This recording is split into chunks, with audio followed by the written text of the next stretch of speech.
Welcome to Health Skill Channel 6 Mistakes that ruin mashed potatoes, and how to fix them.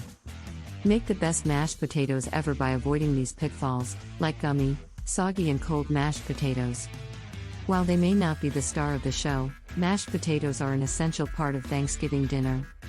Smooth and buttery, they help round out the bigger flavors, and perhaps even more importantly, they're easy to make when you've got other more labor-intensive parts of the meal to tend to. But even simple sides can take a turn south if you don't follow a few rules. We want you to have your best, and easiest, mashed potatoes yet, so here are 6 possible pitfalls and what you can do to avoid them. Related, dozens of healthy mashed potato recipes. Mistake to avoid number 1, poor potato prep. If your potatoes are less than perfect, it could be that you're missing a few steps at the beginning. It's always a good idea to scrub your potatoes even if you're planning to peel them.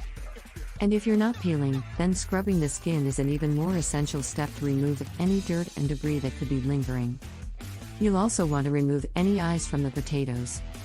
These are the little brown or black bumpy spots on the skin where the potato would sprout if you were planting it. Cutting them out with the tip of a small knife is the best way to get rid of them. And if all or part of your potatoes are green, toss them. Green potatoes may contain high levels of solanine, a chemical that not only tastes bad, but can also make you sick. Mistake to avoid number 2, gummy mashed potatoes. You want your mashed potatoes smooth and silky, not thick and chewy. If the latter is the case, you've got gummy potatoes. It's a less than ideal result, and it's pretty common. Why does it happen?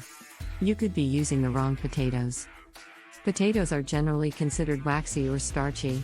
Waxy potatoes, like white potatoes and red potatoes, are more prone to gumminess when mashed, as opposed to starchy potatoes, like Yukon Golds and russets. Choose starchy potatoes or a mixture of waxy and starchy potatoes.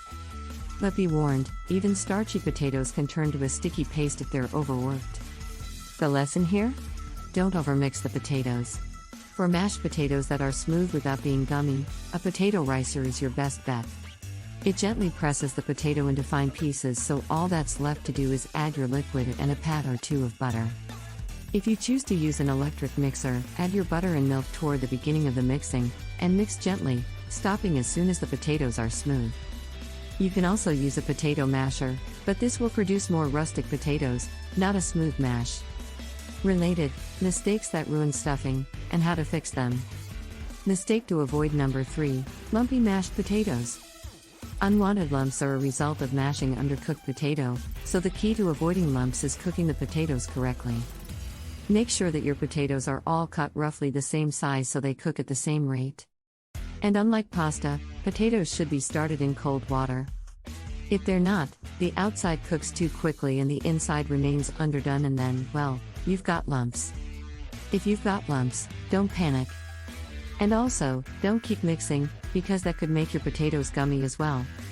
Instead, try putting the mashed potatoes through a potato ricer to try and break them up without overworking them. You could also jazz up your mashed potatoes with ingredients like chopped bacon or scallions that can mask the lumpy texture. Mistake to avoid number 4, soggy potatoes. You wanted fluffy but you got soggy instead? It could be that you cooked the potatoes too long or that you cooked them too hard, i.e., in very rapidly boiling water. Potatoes cook best when they're boiled gently, not vigorously. Keep the lid off the pan when you're cooking them to monitor the boil. And when they're done, drain them well. Extra liquid still clinging to the potatoes could make them soggy too. If your potatoes are soggy, what can you do? You can combine them with more potatoes to fix the texture or let them sit in the warm oven to dry them out. Remember, don't continue to stir them or they will become pasty. Mistake to avoid number 5, cold potatoes. If you start with steaming hot potatoes only to end up with a lukewarm mash, then your milk and butter is probably cold going in.